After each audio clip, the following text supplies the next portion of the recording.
అదేనండి. ఏదైనా ఈ కులము అడ్డొచ్చి ఎంతో మందిని చంపుతున్నారు. అదే కదండి. ఇప్పుడు ఆ ప్రణయ్‌ని చంపేసిండ్రు, అయిపోయింది. ఆ పిల్లోని జీన్స్ నుండి, ఆ పిల్లోని బ్లడ్ నుండి మరి ఇంకొక జీవికి, ఇంకొక బాబుకు జన్మనిచ్చి వెళ్ళాడు. వీళ్ళే తీసేశారు. ఇప్పుడు ఆ బాబుకు తండ్రి లేకుండా చేశాడు.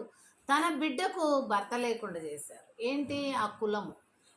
ఈ కుల వ్యత్యాసాలు మరి చేసినోడు ఎవడైతే పెట్టాడో ఆ కుల వర్గీకరణ, వాణ్ణి పట్టుకొని అన్ని కులాల వాళ్ళు శూద్రులందరూ ఏకమై ఒక్కటై, శూద్రులంటే అమ్మా ఒకటి బ్రాహ్మణులు, క్షత్రియులు, బ్రాహ్మణులేమో పురోహితం చెప్పడానికి అందరి మీద మీద కూర్చొని, తర్వాత అదేంటి క్షత్రియులేమో యుద్ధం చేసి చచ్చిపోమని వాళ్లకు, ఆ తర్వాత వైశ్యులు బిజినెస్ అవన్నీ చేసి నడిపియండి మాకని వీళ్ళకి. ఇటువంటివన్నీ పెట్టినవన్నీ పట్టుకొని అడగాలి. కానీ ఈ కులం ఆ కులం అని ఈ శూద్రులే. ఇప్పుడు రెడ్డీస్ కూడా, రెడ్డీస్, చాకల, మంగళ, మాదిగ, మాల, కమ్మరి, కుమ్మరి, వడ్రంగి, ఎన్ని కులాలు ఉన్నాయో అన్నీ లెక్కకు మించి అన్నీ కూడా శూద్రుల కిందికే వస్తుందండి.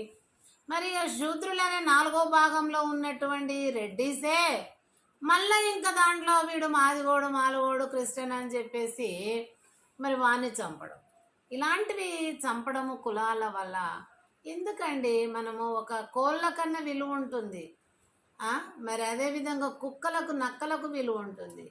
కానీ కుక్కను పట్టుకొని మల్లన్న దేవుడని పూజిస్తున్నాము.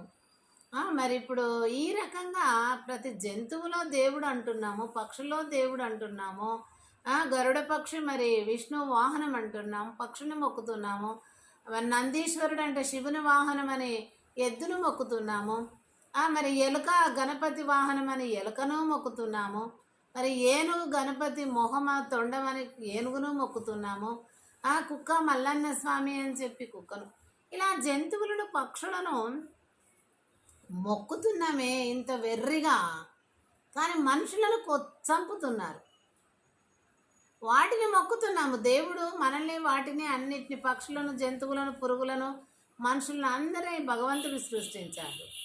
మరి వాటిని మొక్కుతున్నాము, కానీ మరి మనతోటి వాళ్ళని చంపుతున్నాము.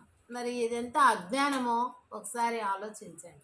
బ్రిటిష్ వాళ్ళు మనల్ని పరిపాలించి కొన్ని దురాచారాలు, దుష్టాలను తీసేశారండి. అది వాళ్ళకు చాలా మంచి పని చేసిపోయారు. బిజినెస్తో వాళ్ళు డెవలప్ అయ్యి ఉండొచ్చు, కానీ మనలో ఉన్న దురాచారాలన్నీ